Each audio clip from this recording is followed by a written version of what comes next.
All right. So why don't we start with that? So Yaron, Well, Greg, Onkar, and I think Robert, you all had recommendations for books. I think yeah, that's a why good don't place I to say start. what I posted and then people can talk about others. So I posted the 2 Peter Gay books with links to Amazon, The Portable Enlightenment Reader, that's the Kramnik, and Radical Enlightenment, Philosophy and the Making of the Modernity, and that's Jonathan Israel. So those 4 I posted already. Yeah, and I've read the Jonathan Israel, and he has a number of books on the Enlightenment, and I think they're very, very detailed. So there's a lot of little things in them which I find fascinating. But like how ideas were transmitted during the Enlightenment, the role of libraries, the role of all kinds of things like that, which is fascinating. So I'd recommend Israel's books. I read there's a book by Matthew Stewart called Nature's God, which is kind of a radical vision of the founders, not the founders we know, but the culture of the founding. And the argument is that they were even more radical than we think they are, particularly with regard to religion. Fascinating, and who they read and how influential Spinoza was on them and how influential the Greeks were on them. Then there's a book by Joel Mokyn. I don't know how to pronounce that. Mokin. Culture of Growth, which is about the Enlightenment. And then I'd recommend, this is for the serious, somebody serious. I'd recommend Deirdre McCluskey's trilogy on, they're big books, and she's not a good writer, but the content is, there's a lot of fantastic content there. I've skimmed, I think two of them. It really goes into the Enlightenment and into the 19th century and how the Enlightenment shapes the 19th century. And again, all these books, the caveat is and I think Onkar will second this, we disagree with a lot of that's in them, but the stuff is fascinating. So you'll learn a lot, even if you disagree with certain conclusions. Yeah, a few others. So I want to second the recommendation of Israel's books. There's one of them, I forget which is a little more overviewy than the 3 huge ones, but I forget which one that is. But if you find the shortest one, that's probably the relevant one. And start there. The big ones are great too. The Viking Reader is really good, which Robert held up. Also, there's the book by Cassier, I forget the name of, which is influential and a good book. And one thing that I found very useful just to kind of read around in, I've not read it cover to cover, and it's not meant to be, is there's a several volume encyclopedia of the Enlightenment edited by Alan Kors, who's a professor at UPenn and a good intellectual to know in general. He's good on a lot of issues. But it's not written by him, it's edited by him. And there are articles on different subjects. You could look up science, you could look up ethics in it or whatever. And just really useful to kind of live in the world of the Enlightenment with different topics. Really well-written, interesting a book I made a lot of use of, or a series of books. So the Encyclopedia of the Enlightenment edited by Kors. And then the other thing is just a lot of these figures are accessible to dip into and read. The American Founding Fathers are, and there's a lot by Jefferson and others you can read. I think Thomas Paine's Age of Reason is a fantastic book to read. And others by the American founders. On the American founders, there are a lot of good secondary sources. I've particularly learned a lot from Gordon Wood's books, but there are others. And Bradley Thompson, of course, has a new book on this. That's, you could see the influence of objectivism, but how he's relating it to the founders' ideas and to the ideas of the Enlightenment that went behind it. And one other objectivist recommendation, which we shouldn't leave out, we might because we'd assumed everyone would read it, but there's quite a lot on the Enlightenment in Leonard Peikoff's The Ominous Parallels, which is really worth looking into for anyone who hasn't.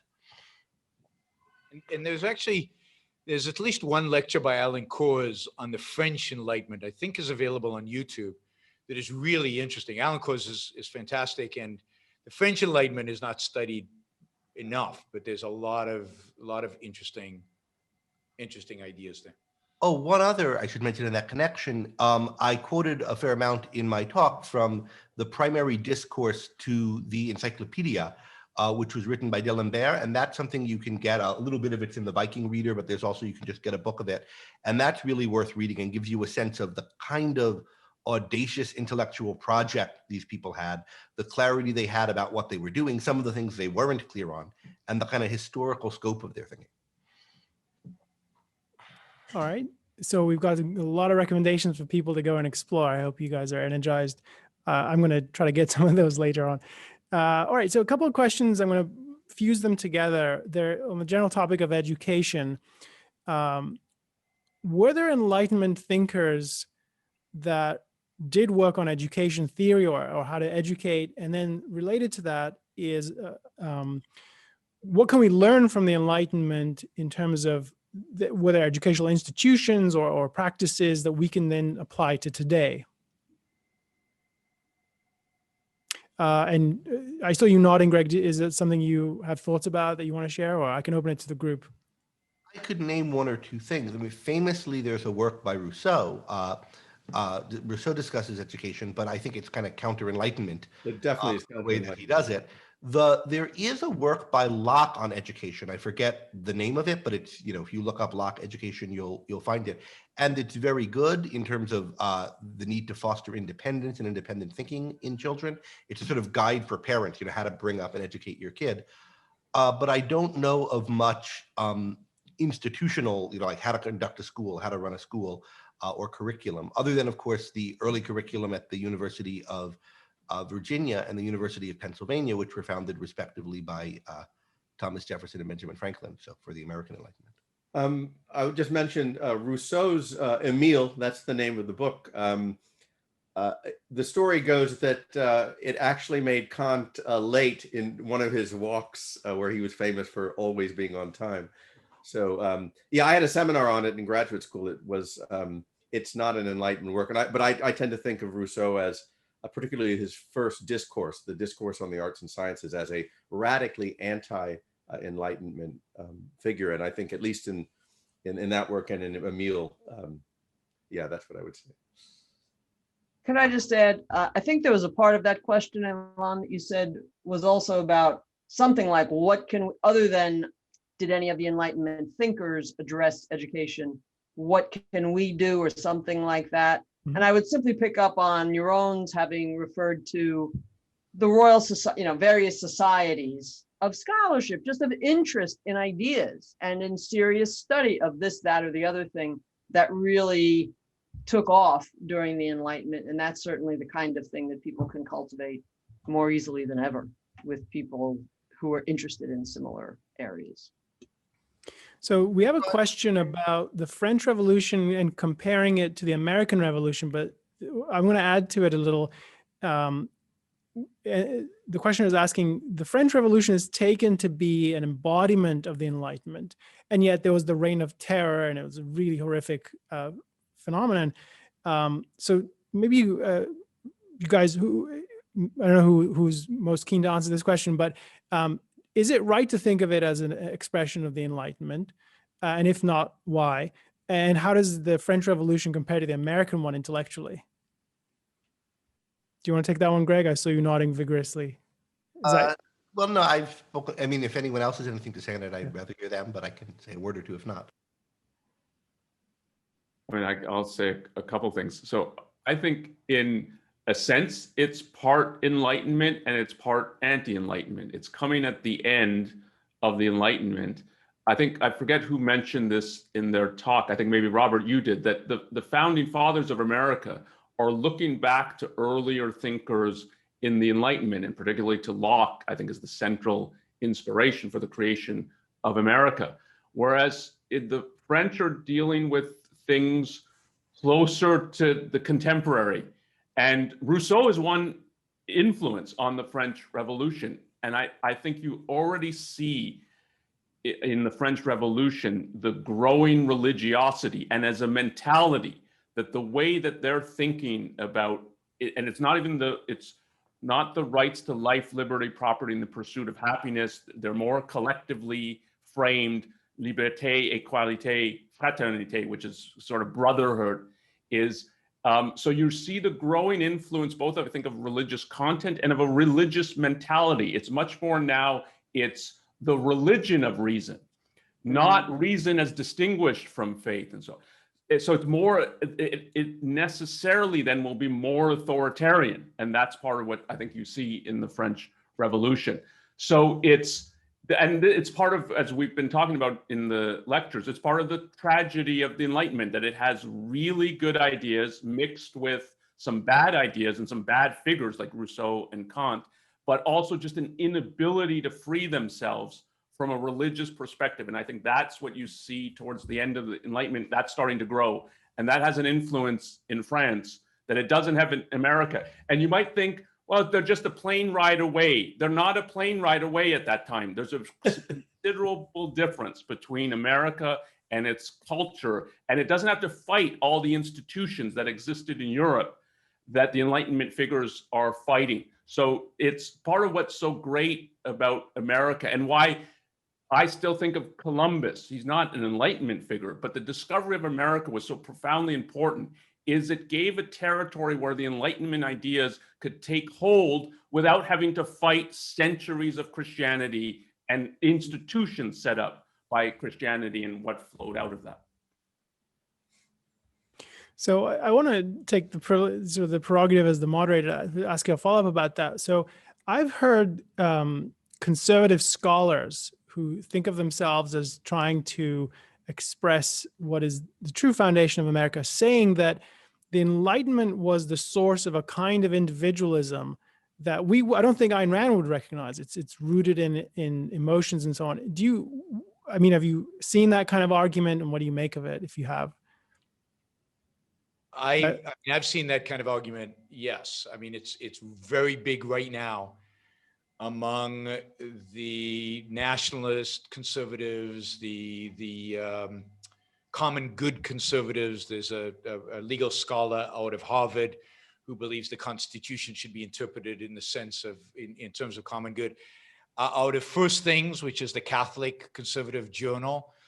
And the idea is that the Enlightenment, the evil of the Enlightenment is basically the elevation of reason and individualism. That is, these are conservatives that are anti-reason because they're very religious. And that the individualism, they basically associate individualism with nihilism. So they say individualism has to lead to nihilism. It's the left. You see the left, they say, the far left, the burning down of cities, that's the Enlightenment. That's the consequence of Enlightenment.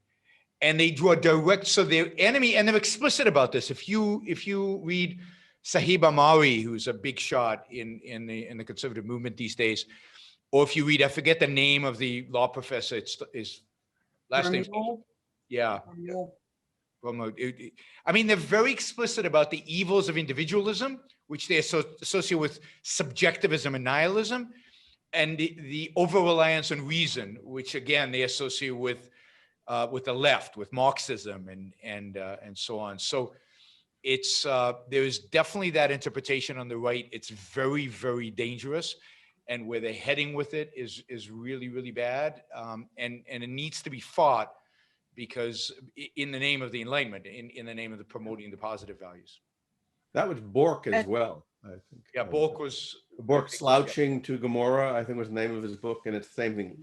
Individualism and libertarianism, it leads to, it's the new left, and it leads to all the chaos.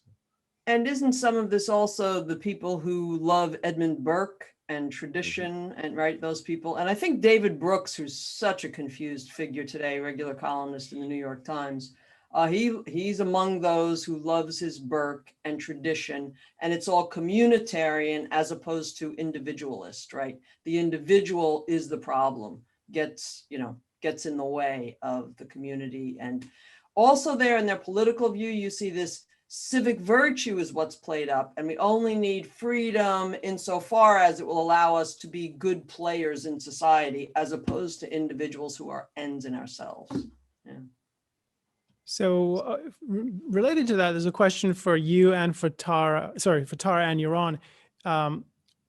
I'll read this to you. Why do you think that a lot of Americans who identify themselves as libertarians, or some of them think of themselves as objectivists, tend to claim that they're on the right, in quotes, or natural allies of the right? Do you think that many have lost a sense of how radical the Enlightenment heritage really is, or just thoughts on that kind of phenomenon of identifying with the contemporary political right. Well, I think part of it, Good. yeah, part of it is that Ayn Rand talked about an affiliation with the right. And she defined the right as rights respecting. That is, she defined the right as individualism and pro-individual rights. And she said they're inconsistent, but that's where they were. I think the world has changed. And I think people who associate with the rights today have no resemblance even to the people Ayn Rand talked about 40, 50 years ago. There's no individual rights. There's no individualism on the right today. So I think partially the political map has changed, where the right has gotten a lot worse. And you could argue that we could fight for the term, right? For the term right is really associated with capitalism. But what for? It's not an important term. The word itself doesn't mean anything. It just means right versus left. So I don't think it's something worth fighting for. I think the real,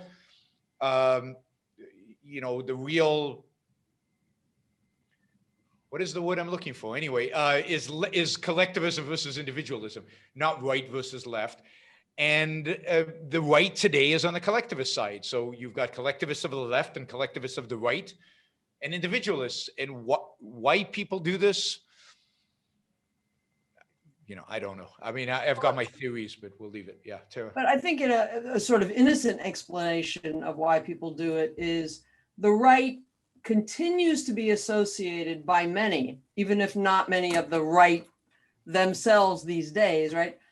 Associated with advocacy of economic liberties. Yep.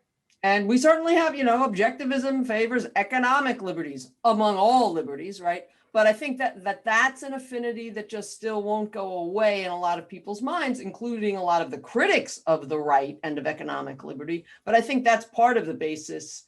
But again, I do think the landscape has changed, and we need to re-question all the language that's used to describe these different views. Also, if I may on this, Rand didn't set up shop defining the term right, and this is what right means, and we're going to be on the right and so forth. In the couple of passages where she talks about the right as being the pro-capitalist side, she says things like, these are all from the early to mid 70s, political terms are all in flux today with no definitions. So what I mean here by the right is the pro-capitalist side. But her discussions of it are sort of apologetic and of the nature of, what are you going to do when these terms are in flux? Here's what I mean right now today when I'm saying this. There's no sense that she's laying down a gauntlet. This is a concept that here's the essential definition of. She'll do that for concepts that are important, like capitalism, not for names of ever evolving in flux political movements. And she talks about the danger of using those kind of terms or committing too much to them. But I've also noticed that people who identify themselves as of the right and try to link it to objectivism are not really objectivists in their political theory even. So they have very rightist views on certain social issues, from immigration, even abortion. I mean, I'm surprised by how many people who call themselves objectivists are anti-abortion, or gay marriage, or a variety of these things. They really are on the right on some of these issues. In terms of the conventional right. So I think it's the objectivism one has to question, not so much, how consistent they are with objectivism, not to argue about whether we're on the right. And if I could add a word to that, I've noticed more and more lately objectivists who have a minor complaint about Ayn Rand or ARI or even Ayn Rand, that they're a bit too negative about religion. They make too big a deal of religion. Religion is sort of passé, that's a thing. If that's your view, you completely misunderstand her entire philosophy of history, her view of the dynamics of Western civilization, Western history, Attila and the witch doctor, all of that, you just don't understand. And the idea that it's gone somehow, it's passé, we're all atheists now, it's just, we wish.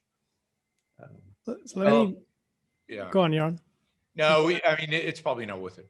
Go Well, ahead. I want to pick up a thread and tie it to something that came up earlier. So I think Onkar and then Yaron, you both said earlier today that religion held back progress in the past and that it was not a significant factor, positive significant factor. So let me bring in this question. I'm not familiar with this person, but one of our Spanish-speaking viewers is asking about George Jelinek. And this person claims that the Protestant church had a lot to do with the founding of the US. And do you guys, is that true? Do you find that convincing? And more broadly, I guess, what was the influence of the church on the founding of America? I did, Greg recommended Brad Thompson's book earlier. I would recommend Brad Thompson's book on this question. There is something to the idea that the Protestants were less authoritarian in some sense. There's not one central. They broke up to little authoritarian groups rather than large authoritarian groups like the Catholic Church.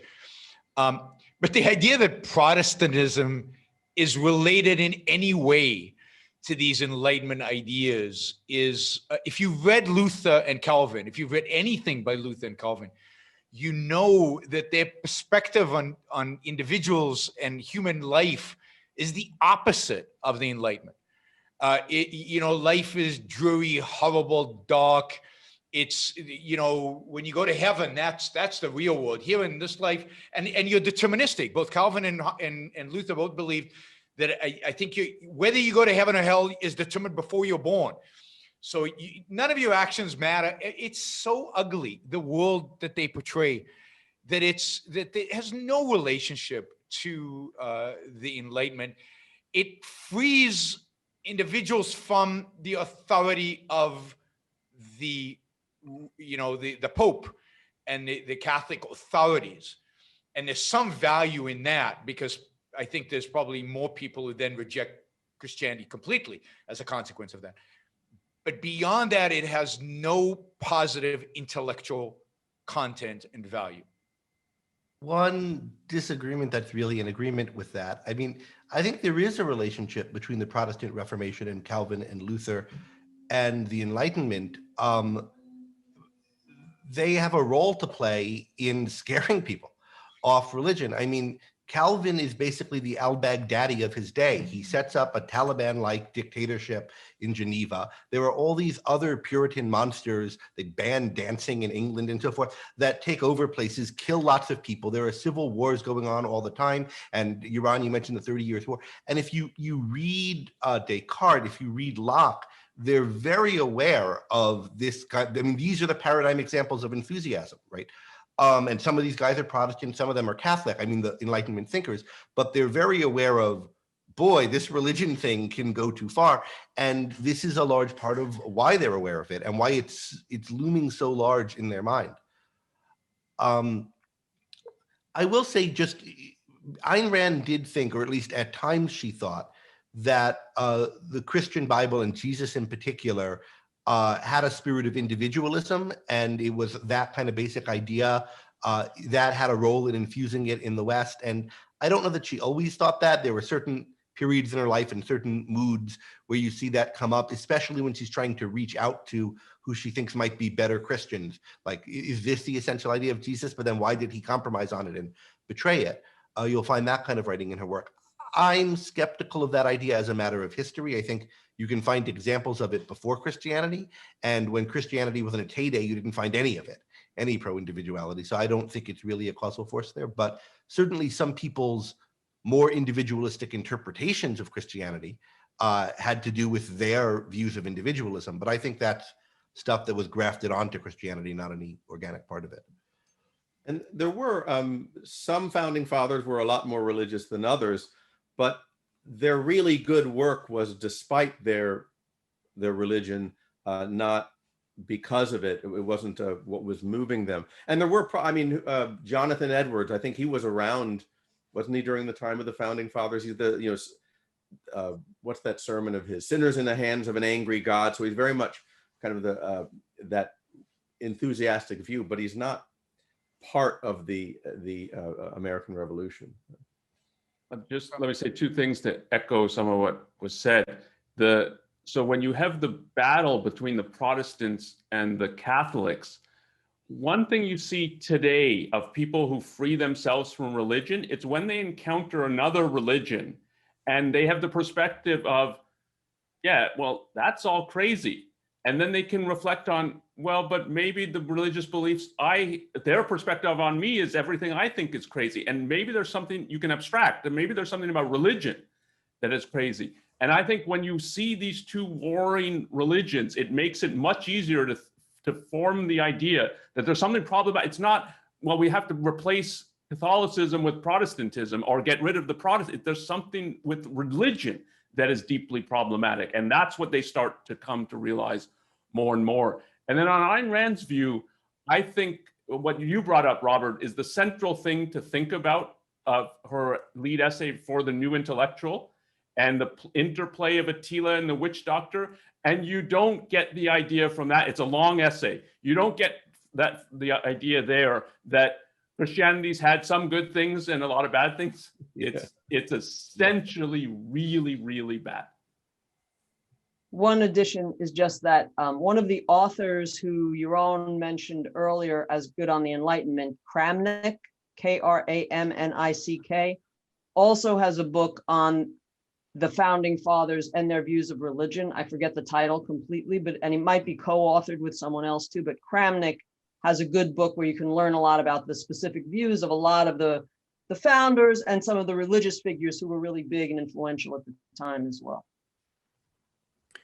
Well, let's take a question about morality in the Enlightenment. That's come up in a number of the presentations. So the question is, were there any Enlightenment thinkers that wrote specifically about the application of morality? Or were there thinkers that you think of as they contributed something in terms of morality, moral thinking? Onkar, Greg?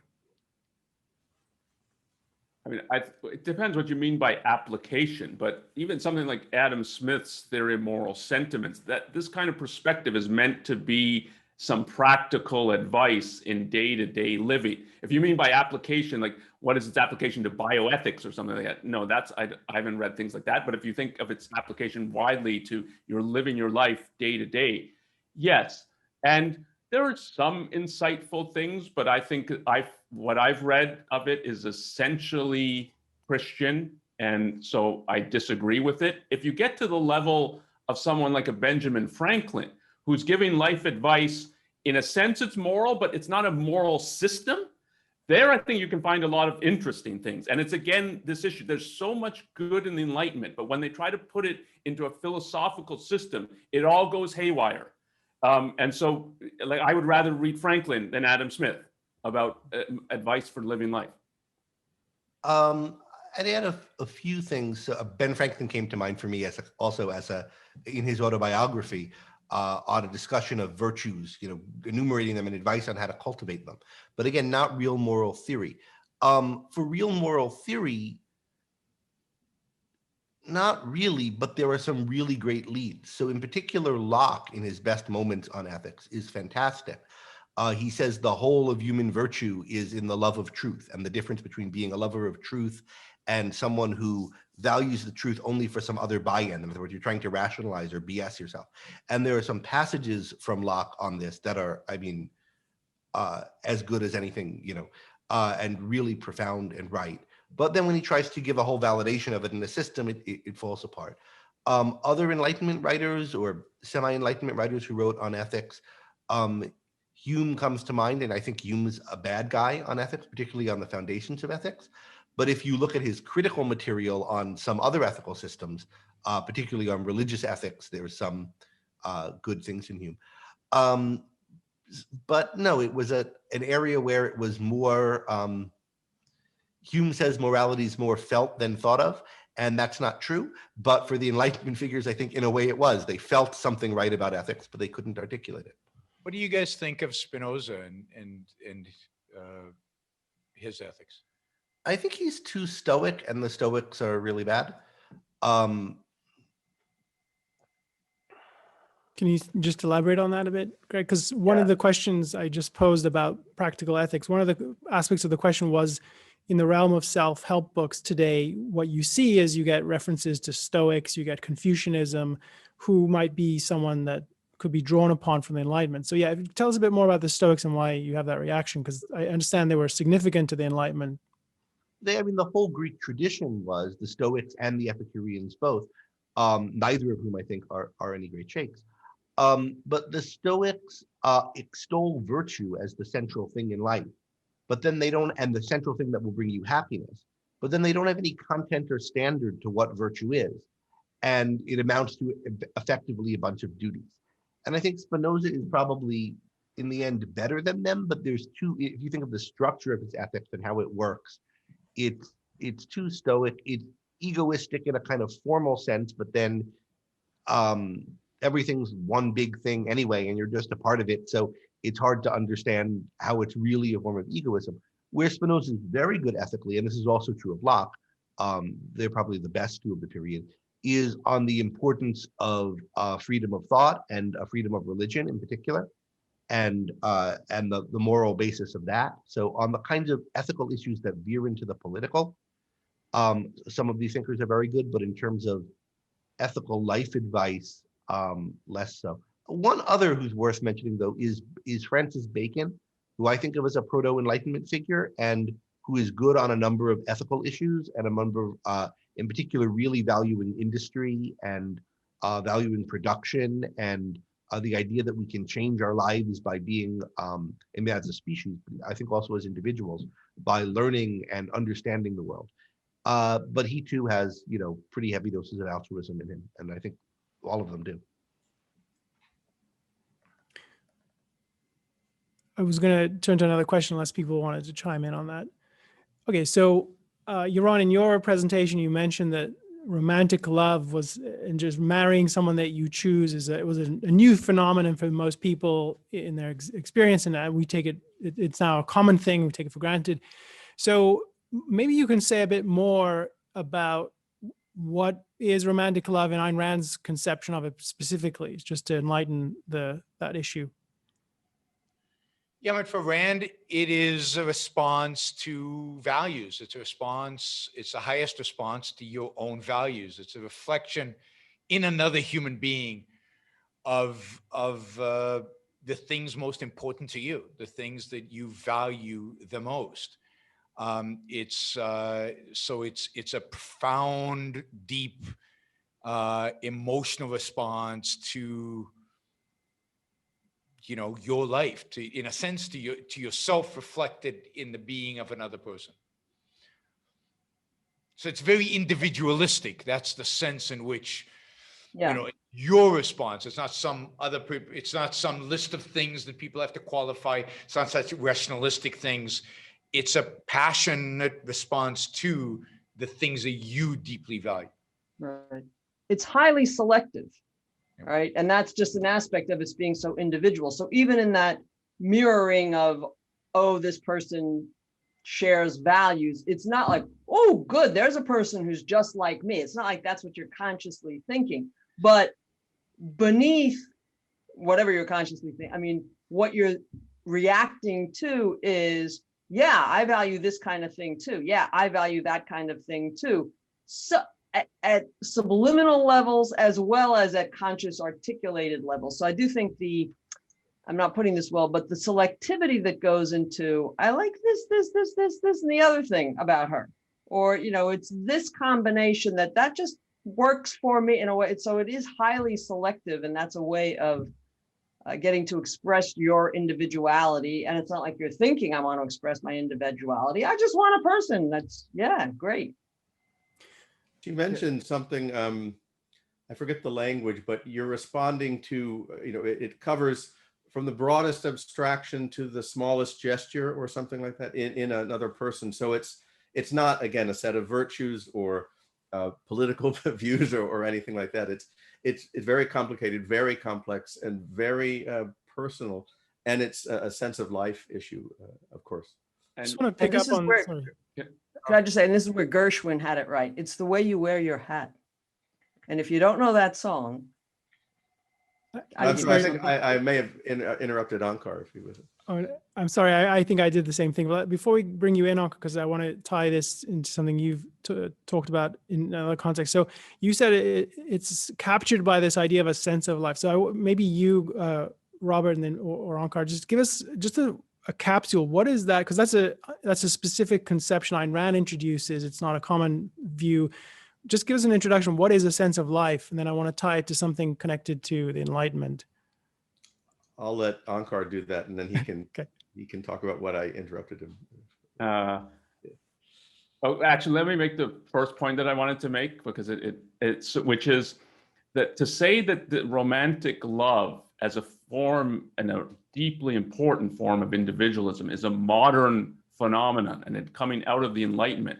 So I'm half Indian, and so for Asian Indian, and the perspective there still, I mean, I have relatives like this, is, yeah, we're going to have an arranged marriage. I'm going to arrange a marriage for you. It's not about your selection. And so it's what the two families get together, and then this is what is a good match. And then it has to be someone in the right class or caste system. So it's both this, your identity is given to you. It's not created by you. And as a result, your life, like, you're not going to be in charge of it. Other people and other forces are going to determine. You've been assigned a place. This is part of what Greg was talking about in his talk. You've been assigned a place, and that's your lot in life. And that, with India now modernizing, and that particularly means they abandon socialism, and it's a freer and economically freer. The younger people in the country now more and more challenge and rebel against that, because they've learned to get control over their own lives. And a significant aspect of that control is, who am I going to spend time with? Who am I going to marry? And I want that control. This is what it really means to live. And that's what the Enlightenment taught the world. And as you see these ideas spreading, you see that same phenomenon in regard to love. And the Indian perspective, it's not some weird Indian thing. That's what everybody used to think in different forms about love and marriage. On sense of life, I'll say just, it's a rich topic. I'll say just, because I think the basic attitude, I haven't heard that term before. The question is, so how to think about it. And I think is in an attitude. I'd put it's an orientation. Ayn Rand talks about this, so if the person's interested in exploring this in the Romantic Manifesto, particularly the early essays, there's a discussion and essays right on her idea of this new concept of a sense of life. It's an orientation to the world.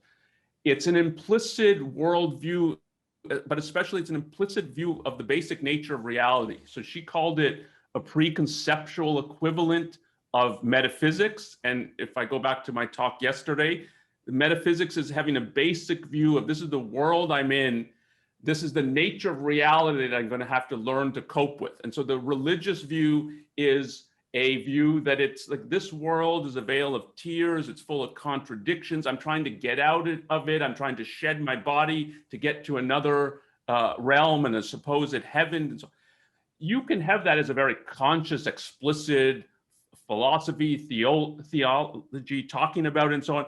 But the whole medieval period is you absorb this view, whether or not you can fully articulate it and so on. So there's a whole orientation in the Middle Ages that you should not be oriented to this life, nature, your place, and you should be oriented to the supernatural. You see that expressed in art. And it's not that every artist is a philosopher and so on, but they have an implicit view of, this is the basic nature of reality, what's important to deal with and focus on. And that's part of how she's thinking, that people have, they have a sense of life, an implicit metaphysics, an implicit view of what's important in reality, what I have to sort of orient myself to. I help myself with that by thinking of the acronym RIP. What's real, what's important, what's possible. I think those are three really key ingredients to a person's sense of life, which is a sense, as Rand describes it. It is not a conscious intellectual set of commitments, but it's what's coming through in the person's orientation, inclination, stance, posture, vis-a-vis these issues of what's real, what's important, what's possible, basic worldview or metaphysical view, as Onkar said. So I want to put the following question to Tara and also Greg. Tara, you talked a bit about what is reason, what is it not, how to approach it, and we've got a lot of questions on that. And when we were in the question period, I recommended a course that Greg did on what it looks like to process news and how to be objective about information you're getting. So I want to, with that context, I want to ask this question we've received. Thinking about being rational and thinking in principles, when is it you're thinking in principles and when is it you're, quote, sticking to your guns? And how do you tell those apart? Or is there a difference? And I take sticking to your guns to mean just like digging your heels, come hell or high water. Okay. Because I wouldn't have taken it in quite that way. So I was about to say, I don't think there's necessarily a difference. I mean, when my guns are rational, baby, I better stick to my guns, but you got to make sure they're rational. So just to unpack that a little bit. Well, you know, we're in Texas, so come on. If what you mean by sticking to your guns is whatever the evidence, come hell or high water, you know, I'm just going to believe this, I'm just going to dig in, it's just going to be stubborn insistence, that's irrational. I mean, that's irrational, it's irrational, it has nothing to do with thinking in rational or in principled ways. So no. Now, there are times, well, I mean, if you're thinking strongly or feeling strongly, no, I got to stick to my guns here, do some of that introspecting to try to figure out what's going on. Why am I so committed to this view? Don't just introspect, but extrospect. Look at, do I have good reason? I've thought this for a long time. It might be something that, you know, stick to those guns. You know, I've had these commitments, I've had these beliefs for a very long time. But if and when there's reason to question them, and sometimes the reasons just start coming in on the, you know, the ridges of your the perimeter of your consciousness, it's like, no, I better pay attention to that. I think there really might be something there. You've got to do that. And sometimes you've got to put the guns down and change, you know, revise, or sometimes revise pretty radically things that you have thought firmly about and perhaps also felt strongly about. So you have to be honest as a thinker and sometimes change your mind on certain things. I wonder if this question was prompted by something I said in my talk, and maybe a misunderstanding of what I meant by it. I said at one point, what's needed to complete the banishment of force from society is really adhering to the principle and making use of the principle of individual rights. And I said what that requires is not just sticking to your guns about it, but really using the principle to understand and interpret the events around you and what's necessary in light of them. And what I meant there was not that there's anything wrong with sticking to your guns. We mean by sticking to your guns, standing by your principle consistently in action. But I was saying that the problem wasn't just that people were maybe too cowardly or didn't have enough integrity to stand by the principle of individual rights, but that the principle required actual fresh thinking about what is required to protect rights and freedom in this situation. And you could be someone who has all the courage and confidence in the world, but you haven't done that thinking. You haven't figured that out. And so, for example, if you're in the situation where the properties, where there is all of a sudden this conflicts over the airwaves going on, for example, for the first time, it's not enough to say, I won't compromise on the principle of individual rights. I'm going to stand by it come hell or high water. You got to figure out what does implementing that principle mean here? And that's going to require some new discoveries of new types of property and ways of implementing them. And likewise, if you discuss, you know, so it's not just don't be a scaredy cat or a hypocrite who backs down from your principle, but recognize that the principle is going to require fresh thought in some situations, and you might not know how it applies, and you've got to do that work. Yeah, I would just second that. And I do think that's a really important point that Greg had made earlier and is just amplifying a little bit now. I said very quickly in my talk, but at one point in terms of clarifying reason and what it's not, I said reason is not a set of answers. And it's not a formula, meaning it's not a formula that, oh, well, if I believe in reason, then there's the formula that I can just plug in and it'll tell me how to build a constitution that'll actually do the job that we need a government to do, let alone how to figure out the airwaves or what policy on police and violence and so on should be. It really is difficult. It's doable, but it takes the kind of ongoing active thinking to, the principles are general. They need to be applied, and that's hard work. And I definitely second and applaud what Greg's been saying about that. So just circling back to a question we got a little while ago about multiculturalism, and Onkar, you made the point that multiculturalism is anti-enlightenment. It's a direct contradiction with the key points raised. So let me bring in a different question connected to a contemporary movement. Is environmentalism, how does that sit with sort of the legacy of the Enlightenment and how we should think about sort of nature and our role in it? Let me put that to Yaron or Onkar. Well, I think it takes a much more Rousseauian view of nature than the Enlightenment. I think the Enlightenment, there was recognition, at least by implication, I don't know if they dealt with it directly, that human survival depended on changing the environment and reconfiguring the environment, and that the environmentalism as nature as primary, I don't think is there. I don't, it certainly is not in the essence of what comes out of the Enlightenment, but it certainly is in Rousseau.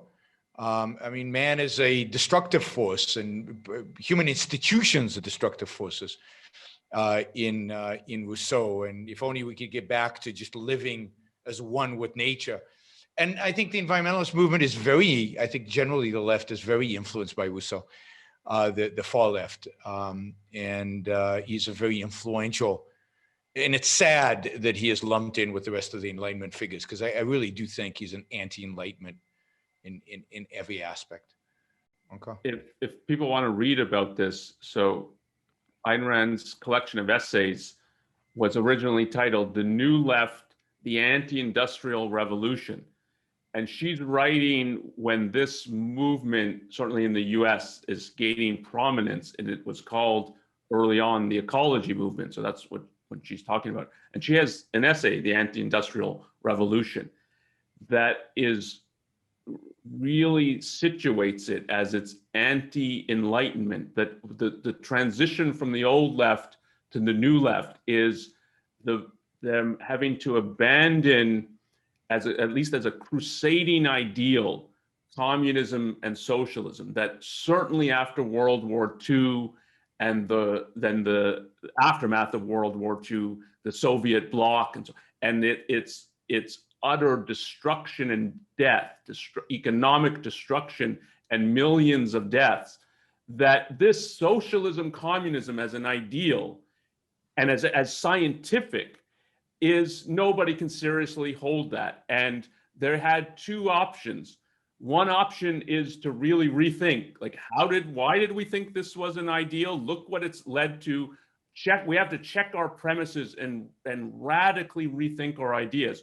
Or they could abandon, so now what ideals are about is not about achieving prosperity, and it's not Russia's going to outstrip the US. So it's, no, like industrialization, that's bad. That's going to destroy the earth and so on. And they latched onto that to be able to keep, instead of questioning their basic views and philosophy, this now we've abandoned the idea of progress is bad. Industrialization is bad. And so the essence, whatever issues there are about pollution and some scientific issues, I think when you're looking at it as a movement that gained ground from the early 70s to today, it's essentially philosophical, ideological, moral. And I think from that perspective, its value perspective is radically anti-enlightenment, anti-man. So if you abandon progress and paint this completely false picture of what life pre-industrialization looked like, and already you see the sort of in Marx about when the dictatorship withers away and so on. It's sort of like a Garden of Eden, but certainly in Rousseau and so on, it's good. Like that's what we want to go back to, the noble savage, as though that's an existence in which human beings can thrive.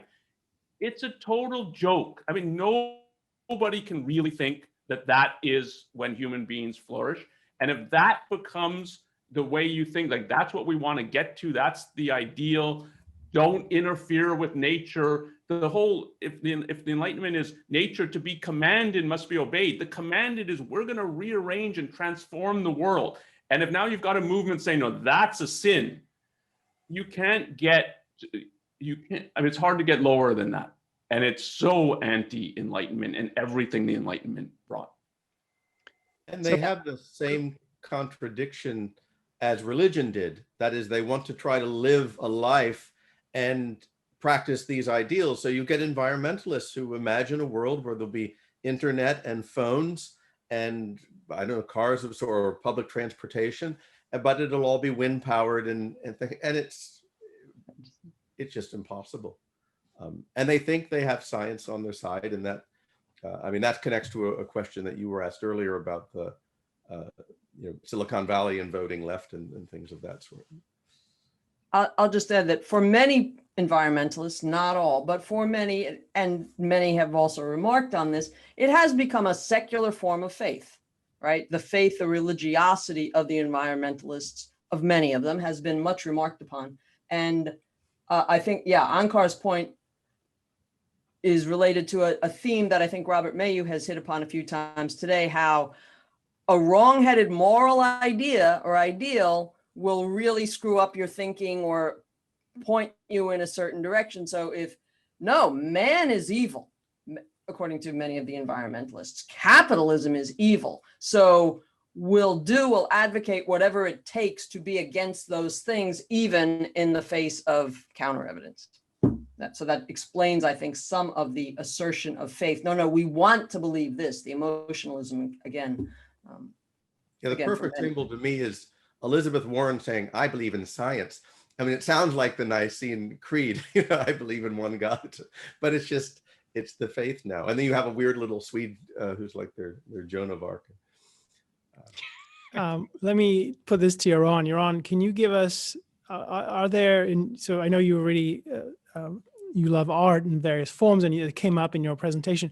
So a question is, are there works of art that you can recommend people to go and experience that will give a glimpse into the world of the Enlightenment as discussed today?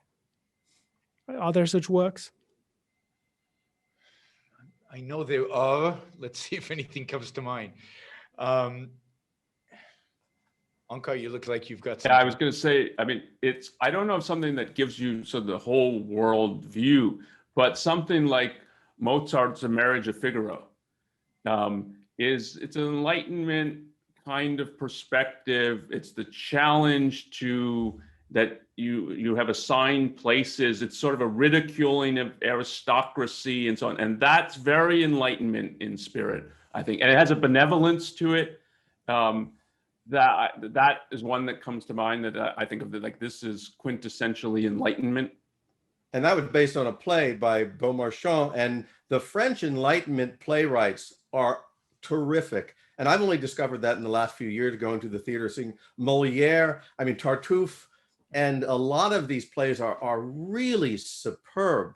Yeah, so that's, I would highly, and both the Figaro plays, and they both, well, they wouldn't call them musicals, operas. So on that topic, relatedly, the philosopher Martha Nussbaum, who's a mixed bag, to say the least, in my view, but very bright, has been giving a lot of talks, and I think is working on a book. I'm not sure how much has been published so far, on Mozart as an Enlightenment thinker. And I think she's made a lot of interesting points about Enlightenment themes and arguments even in Mozart operas and The Marriage of Figaro in particular. One thing that we should say when we talk about the sense of, or the spirit of the Enlightenment in art, right? The way we've been talking about the Enlightenment in this conference, there's the particular time period of the Enlightenment, and then there's the effects of this moving onward past it. And Yaron's talk was mostly about that. And my talk was about Enlightenment as a process, something that's going on past that time period. And I think if you look at the artwork from the Enlightenment period, including Mozart and music, and it's a little staid, a little not super, it doesn't have the intensity of the work of the Romantic period in literature and in music. And in Rand's view, it's that work that's really the full flowering of the spirit and the sense of life that so it's more 19th century art where you'll catch the full power of the Enlightenment worldview in. And by that time, the ideas are more compromised, but even than they were in the Enlightenment period. And you get to see some of that kind of interplay in Hugo, particularly where there's talking about the French Revolution and the characters, talking about Voltaire and so forth in some of the novels. So 19th century art gives you a perspective on something that came out of the Enlightenment. I mean, a couple of things come to mind. In terms of opera, you know, Beethoven's Fidelio is very much about political freedom and just political justice. It's not an easy opera to listen to and to watch, but its themes are definitely coming out of the Enlightenment and the themes of political freedom. And then in sculpture, I mean, there's a lot, but I think Onkar mentioned Houdon in his talk, but Houdon's portraits are magnificent. Now he's sculpting at the end of the Enlightenment, but they're so individualized. Each one has a personality, and they capture the personality, you know, at least to the extent that we know who these people were. But you can kind of look at the sculpture and say, yeah, that's that kind of character. He's X, Y, Z, and they're beautifully done. I think he's the greatest portrait sculptor ever. And they come alive. They have a sensuality to them that's stunning. There was an exhibit at the Getty Museum. I think I think you saw it there too, where they brought the whole from Europe and from everywhere. It was the largest, I think, exhibit of his works, and it was stunning. So he's definitely, you know, for example, his Voltaire has got that kind of humorous, independent. You can see Voltaire there. You know, he's really there in front of you, and it's in sculpture, I think. I mean, there are a lot of other sculptures in the 19th century that exhibit that sense of freedom, that sense of individualism. You know, one of my favorites is at the Louvre, a sculpture of, God, I'm getting old. The slave who rebels against Rome, Spartacus, a sculpture of Spartacus, which I love, where he's breaking the chains and he's there. I think that kind of political freedom is reflected in arts of the 19th century. And I'd say just one thing on what Greg said, and then something on what Yaron said. So I agree, and it was part of what I put in my talk, that Romanticism is the full expression of the Enlightenment ideals. But part of when someone's asking about Enlightenment art, I think part of it are the themes Enlightenment themes. And I think part of what happens in the 19th century, because of the whole change in ideas, the themes aren't always Enlightenment themes, but the sense of life is still Enlightenment. And I think particularly in music, because music is the more abstract, and it's so it has themes, I think, but they're not the poor in France in the 18th or 19th century. I mean, you can't do that in music. And as a result, I think of music as it's the most enlightened. It's individualism and still incredibly positive, optimistic, forward-looking in the 19th century. But again, in thinking in terms of content, something like Mozart's The Marriage of Figaro has Enlightenment themes in the art. And same with Houdon, I think. And if you want just sort of the contrast of late 19th century's viewing industrialists as robber barons, one of my favorite in the Getty was his sculpture of Robert Fulton. And it just projects such an admiration for, this is industrialist. He died way too early, but involved in steamboats. And it just projects that he's on par of a Jefferson, and you should think of him as on par of a Jefferson. And you have that, which goes away by the late 19th century. Now these people are viewed as robber barons, culturally. Thanks for watching. Be sure to subscribe and ring the bell to never miss a video.